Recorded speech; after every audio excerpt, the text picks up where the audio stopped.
Good afternoon, and welcome to the DCTV News at Noon program. The Southwest TV Translator Association underwrites the news, and Dolores County Broadcasting Network provides the support for DCTV. The News at Noon program assembles the best and most interesting news from the area, offers intriguing content for its viewers, and provides local weather for the Four Corners region. What do you think? Give us a call with news tips or topics you'd like to see covered. The number is 677-4119. I'm Kendra Cook, and my co-hosts are Kelsey Kiesling here at the desk and Jerry Tope with your detailed weather midway through the broadcast. Now, here's the news for the 18th of July, 2016. From the Cortez Journal, Bluff became ground zero for the concerns over the Bears Ears on Saturday, where over the course of 3.5 hours, federal government officials listened to over 70 speakers express their concerns for and against the establishment of a national monument. 350 people sat and stood, while another 200 listened outside under a tent in 100-degree heat. Strong enthusiasm was seen to support both sides of the issue. Interior Secretary Sally Jewell had been on a 4-day tour of public lands proposed for additional protection. She met with county governments and local tribes and toured Comb Ridge, Indian Creek, Cedar Mesa, and Moon House ruins. The concerns come down to two options for managing public lands in southeast Utah. The Bears Ears National Monument designation would cover 1.9 million acres, including from north to south, the Indian Creek area, Abajo Mountains, Dark Canyon Wilderness, Bears Ears Buttes, Cedar Mesa, Grand Gulch, Comb Ridge, White Canyon, Valley of the Gods, and a portion of the Glen Canyon Recreation Area at the confluence of the Colorado and San Juan rivers. National monuments are designed for increased protection of landscapes and are proclaimed by presidential order under the Antiquities Act of 1906. Public lands in the Bears Ears National Monument would be managed by a commission of tribal representatives and federal land agencies. Alternatively, U.S. Representatives Rob Bishop and Jason Chaffetz of Utah introduced the Public Lands Initiative, a bill proposing a combination of national conservation areas, wilderness areas, national monuments, and directives for 1.4 million acres in the Cedar Mesa area. It would create new wilderness areas, including 52,300 acres near Dinosaur National Monument, 175,500 acres in the Book Cliffs, 250,600 acres in Canyonlands, and 223,566 acres in Cedar Mesa. 11 national conservation areas would be designated, including 530,400 acres of the San Rafael Swell and one in the Bears Ears area. It also seeks to establish the Jurassic National Monument at a fossil quarry, expand Goblin Valley State Park and Arches National Park, and add wild and scenic river designation to parts of the Colorado, Dolores, Green, and San Juan rivers. The PLI proposes to eliminate 80,000 acres of wilderness study areas, create sportsman management areas, designate a right-of-way through Recapture Canyon, establish off-highway vehicle trails, and speed up energy development. And there's more. Kelsey has details on a legislative runaround. Kelsey? According to the Cortez Journal, House Republicans have passed a spending bill that could block a new national monument in southeastern Utah. But the effort faces a White House veto threat. Republican Representative Chris Stewart of Utah added a provision to an Interior Department spending bill that blocks money for any new monuments in portions of 8 states, including 17 Utah counties. The House passed the bill Thursday, but the measure is expected to run into a filibuster from Senate Democrats and the White House veto threat. The vote comes as U.S. Interior Secretary Sally Jewell is visiting Utah to meet with supporters and opponents of the Bears Ears Monument. A coalition of tribes says the 1.9 million acre area needs bolstered protections. At least 10 environmental groups say a public lands plan from 2 Utah congressmen doesn't offer enough protections for a sacred Native American site in the southeastern part of the state.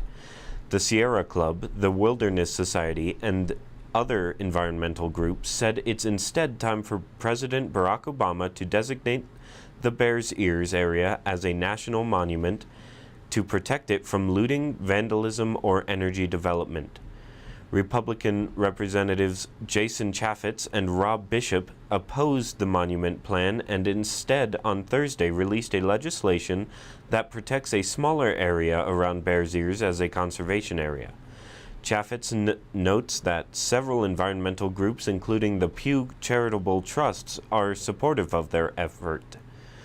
Pew says it has concerns with some provisions in the legislation, but it supports its fundamental premise. From the Durango Herald, redundancy in fiber networks in southwest Colorado could have prevented phone and internet outages that left thousands of people disconnected in June. Here's their story of what happened. Corporate communications representative Mark Molson said in an email last week that the company works to provide redundancy whenever possible, but it's expensive.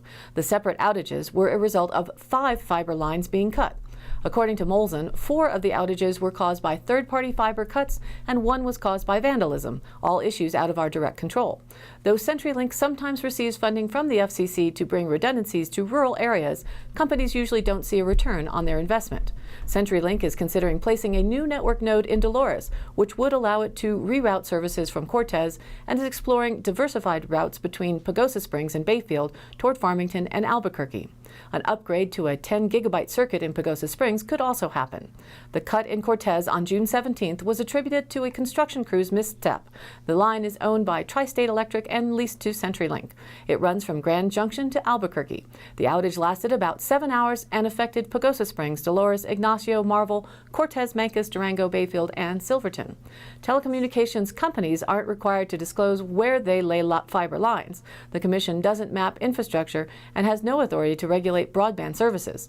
CenturyLink, as a basic emergency service provider, is required to report individual outages when emergency 911 services are down. Mountain Village, near Telluride, also experienced several outages in June and early July, according to the town's IT director. A 48-hour outage, June 17th and 18th, was attributed to equipment failures, a line that apparently had been damaged by a bullet on June 10th, and by the construction crew's cut in Cortez. CenturyLink spokesman Tim Kunkelman on Thursday confirmed the Tri-State fiber line was hit by a gunshot. The line between Grand Junction and Montrose was 85 feet above the ground. After the gunshot incident, Kunkelman said CenturyLink had moved some traffic off Tri-State lines to CenturyLink facilities, which left some areas around Durango and Cortez more vulnerable. Then the line was cut in Cortez, exposing those vulnerabilities and leading to the widespread outage. The fiber cuts also strained 911 dispatches on the western slope, according to Westco Dispatch in Montrose, a company that provides 911 service in western Colorado. According to the Durango Herald, a stabbing that occurred at the homeless camp in Durango late Saturday night is being investigated by the La Plata County Sheriff's Office, spokesman Dan Bender said on Sunday. According to Bender, between 10 and 11 p.m., a 31-year-old man was taken to Mercy Regional Medical Center with injuries, and as of Sunday, he has not been discharged. Though the incident is still under investigation, Bender said initial reports indicate the man confronted a group of 3 men in their mid-20s at the homeless camp located near the Durango Tech Center. Bender said the 31-year-old man pulled a knife, and when the group of 3 attempted to take the sharp object away from the man, he was stabbed. From the investigation so far, he appears to be the primary aggressor, even though he's the one who received the wounds, Bender said. Bender said the 3 men in their 20s were temporarily placed in custody but later released based on the information gathered at the scene. Bender said no charges have been filed against the person injured, but the case is still under investigation. He said the 31-year-old man appeared to be under the influence of alcohol or drugs. The Cortez Journal reported the Region 9 Economic Development District of Southwest Colorado, Inc. has received a rural business development grant through USDA for the Southwest Colorado Accelerator Program for entrepreneurs. The grant funding of $60,000 will help support the SCAPE program, which offers in-depth mentoring, office space, and an equity investment to help new ventures enter markets and raise capital. Since beginning in 2013, the program has worked with 15 local businesses and created 36 jobs in Southwest Colorado. They have raised $3.02 million of capital to grow their business, and the majority of this money has been spent locally. SCAPE companies have been featured in Cadillac commercials, Modern Family TV show, Denver News, Amazon Launchpad, Inc.com, TechCrunch, and Product Hunt. The program goal is to create and develop high-growth, job-creating companies in Southwest Colorado. Laura Lewis Marchino, Assistant Director of Region 9, said, SCAPE is an additional tool in the toolbox that identifies the emerging businesses that need intensive mentoring and capital investment to put them on the growth company track. We greatly appreciate USDA Rural Development for their support of such an innovative project in a rural area. Local companies can apply to be part of the 2017 SCAPE program when the application opens on September 1st. For more information about SCAPE, go to goscape.org or contact SCAPE Director Elizabeth Marsh at emarsh@goscape.org. According to the Durango Herald, firefighters are letting areas of a wildfire burn near Coaldale in southern Colorado because it is too dangerous to get into some wilderness areas, authorities said Sunday. However, they have managed to protect homes and contain 20% of the blaze. In northern Colorado, the state's largest fire was burning along the Colorado-Wyoming border. It has blackened more than 35 square miles after starting June 19th. On Saturday, winds gusting to 35 miles per hour kept the fire north of Walden moving toward the Republic River, where firefighters were protecting several ranches. Officials want to protect the structures in the area while keeping the safety of our firefighters safe is our number one priority, Incident Commander Chuck Russell said. People near Coaldale began evacuating July 10th after that fire flared up from a lightning strike several days earlier. It has burned 25 square miles and more than 140 homes have been evacuated. On Friday, the Fremont County Sheriff's Office began allowing some people to return to their homes for a few hours to gather last-minute possessions and throw away food that spoiled after power was turned off. Crews have contained several other fires in the state, including one that destroyed 8 homes in the mountains near Boulder. Evacuees have been allowed to return. And now, here's our weather report. There's a high pressure centered over Oklahoma, and circulation around that system has drawn moisture into our forecast area. So there are higher chances of showers and thunderstorms through the week. Beginning at 3 p.m. today, our chances are rated from 15 to 30% for rain. As the day progresses, moisture hopes will increase and storm cells will get more organized. Some of the strongest activity will be this evening and will continue through the night in various locations. A reminder to all hikers, kayakers, and assorted river rats: with all the thunderstorms, creeks, rivers, and all waterways can experience flash flooding, so plan accordingly. Because of wind and lightning and dry fuels, NOAA has flagged most if not all of the western slope counties with a red flag fire weather from 10 a.m. until 10 p.m. for today. So fire danger today is still high even though the humidity is higher. Lightning and strong gusty winds are expected, and the lightning is the fire danger along with the wind hit as the storms arrive and depart, so any fire will spread quickly. Tuesday and Wednesday, according to NOAA, are to reach an amazing 50% chance of rain. Our highest rainfall level is expected Wednesday afternoon. By early next week, another ridge of high pressure will move in, returning us to drier and warmer weather. A front extending from the Great Lakes southwestward to the Central High Plains will move eastward to just off the northeast and mid-Atlantic coast by tomorrow morning. It will continue moving away tomorrow night. Showers and thunderstorms will develop along and ahead of that boundary, from the Great Lakes to the Middle Mississippi Valley and parts of the Central Plains, and move eastward to the Western Ohio Valley and Middle Mississippi this evening. The showers and thunderstorms will continue from the Mid-Atlantic to the Western Ohio Valley and the Middle Mississippi Valley through Tuesday evening. A low over the northern Intermountain region will move northeastward to the northern plains by Tuesday evening. It will pull the previous front into the northern plains and Middle Mississippi Valley on Tuesday. Showers and thunderstorms will develop over parts of the northern Rockies and northern High Plains, expanding into parts of the Central High Plains and into the Pacific Northwest this evening, and continue till Tuesday evening. Showers will pick up again over the Pacific Northwest into the northern Rockies by tomorrow evening as well. There is moisture-rich air over the Gulf Coast states, and daytime heating will give showers and thunderstorms along the western Gulf Coast to the southeast today and tomorrow. This week's next 5-day forecast temperatures are showing Late July changes in that nighttime temperatures have all climbed into the mid and upper 50s. Daytime temperatures, courtesy of this week's stormy conditions, are being kept down to the upper 80s and low 90s. Next week, at this point, it's likely to be warmer. Please don't let the clouds fool you. There is a red flag warning today, and it is likely to be renewed again by week's end, if not sooner.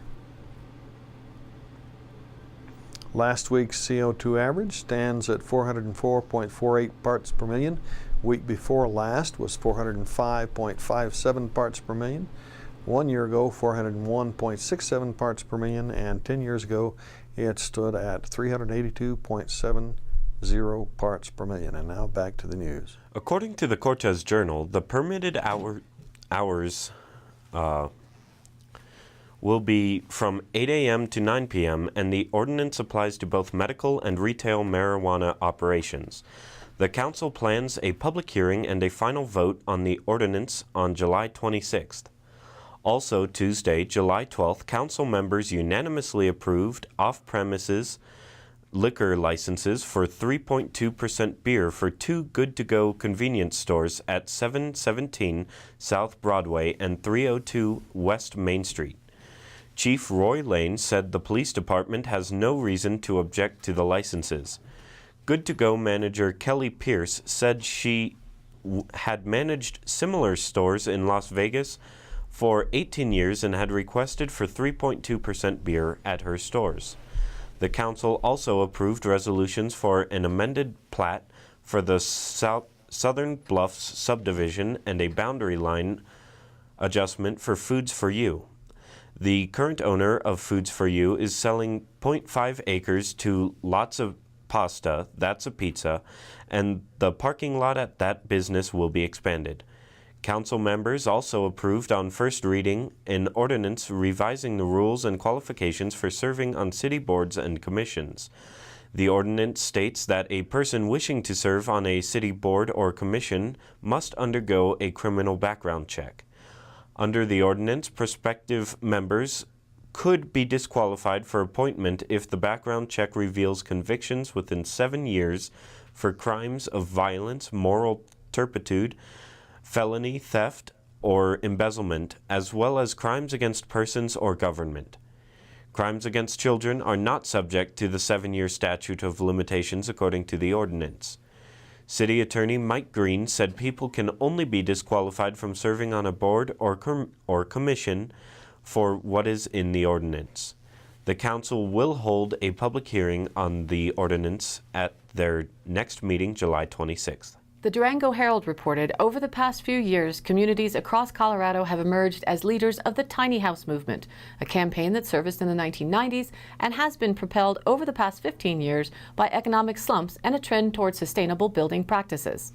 Environmental consciousness, widening disparities between household income and home prices, and a trend toward minimalistic values have converged to inspire some to live hobbit-like in custom-built dwellings only a few hundred square feet in size.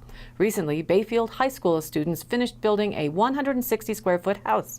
Listed for $10,000, the house is similar to one underway at Animas High School. Proceeds will fund the school's next project. Greg Parham, owner of Durango-based Rocky Mountain Tiny Houses, said business has increased threefold since he incorporated his company in 2013. Parham has built an average of 10 homes each year. His clients come from all over the country, but mostly from the Front Range in Boulder, Denver, and Colorado Springs. In markets like Durango, Telluride, and Aspen, all the mountain towns with high-valued land, the financial draw is pretty good. Still, only about 20% of his customers are local.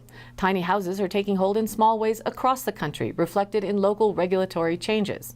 Living small is not for everyone, and the nation has proven that over the past 60 years, as the average American home size has climbed by 140% since 1950. This fall, a developer will break ground on a tiny house community on a former high school football field in Walsenburg, the first city in the state and one of the first in the nation to change its land use codes to accommodate tiny house development. Colorado Springs, which is again hosting the Tiny House Jamboree in August, is home to the nation's largest tiny house manufacturer, Tumbleweed Tiny House Company. And in May, Washington, D.C., leaders reformed zoning codes to streamline the process of building and renting tiny houses. Tiny homes are a niche within any housing market. Regulatory issues will become more of a focus as the need for diverse housing continues to grow. According to the Cortez Journal, to move the ball forward on a 10-year dream for expanded trails at Phil's World, the Southwest Colorado Cycling Association is digging into its wallet. The group has donated $5,000 to the local BLM office to help with archaeological surveys on part of the proposed trail expansion. The donation is an expression of how dedicated we are to the trail project, said Phil Ayers of SWCCA. We know they have budget strains.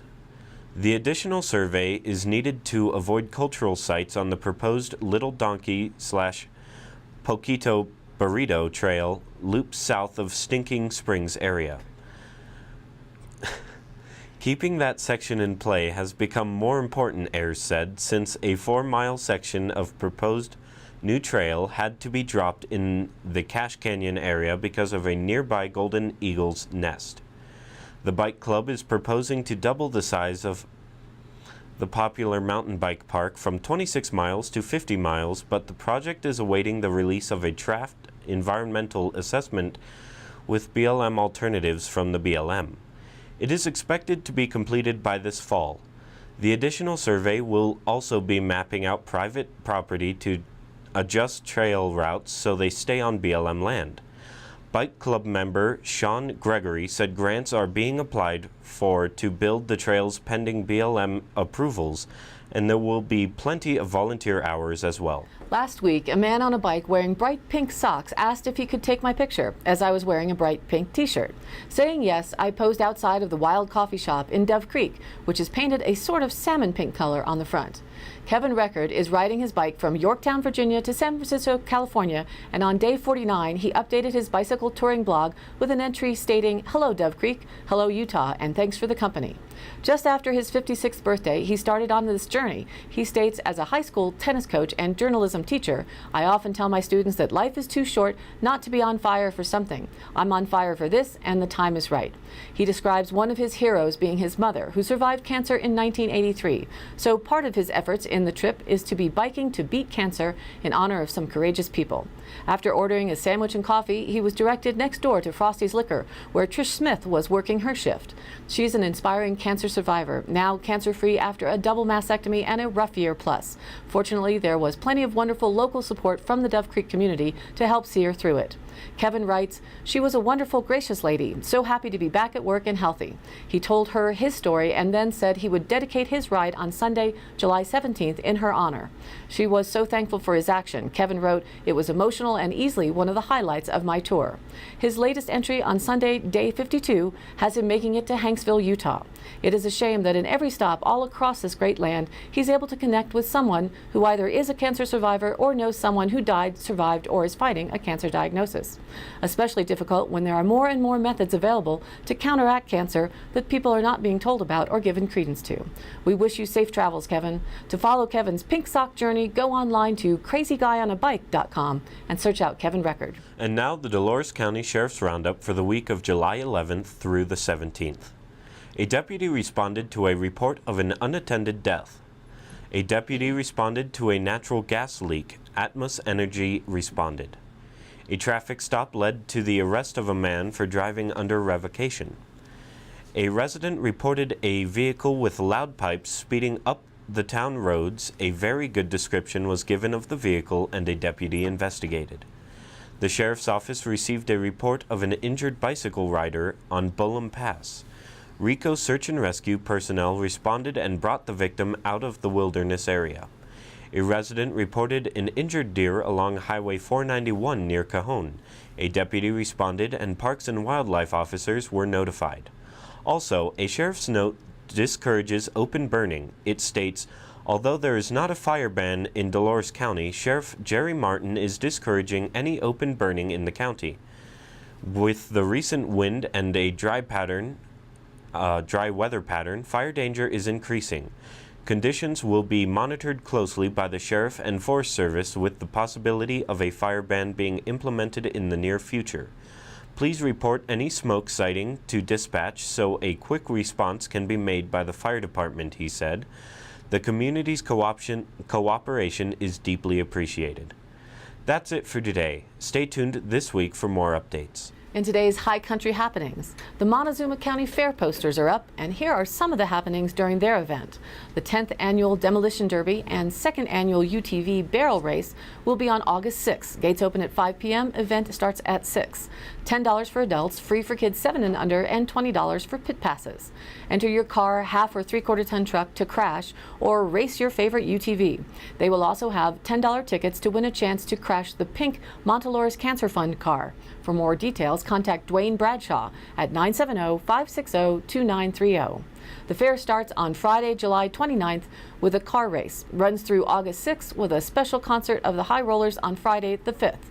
In between, there will be all types of competitions, shows, and activities, from mud volleyball to a calf scramble, tractor pull to an alpaca obstacle course. You really have to spend some time reading the schedule online at montezumacounty.org to pick the activities that pique your interest. Friday the 5th is Pioneer Day and Tough Enough to Wear Pink Day, while Saturday the 6th is Public Servant Day, wearing blue to honor those who serve and protect us. All of the happenings segment is posted on our DCTV News at Noon Facebook page, along with the embedded YouTube replays of the live show and the exclusive DCTV 5-day forecast.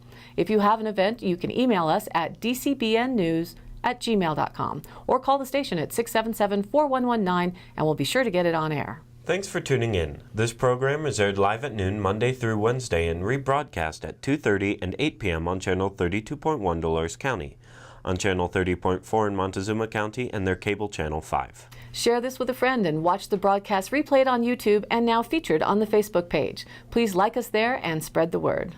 For Kendra Cook, Jerry Tope, and everyone at DCTV with the News at Noon program out of Dove Creek, USA, I'm Kelsey Kiesling. We'll see you next time.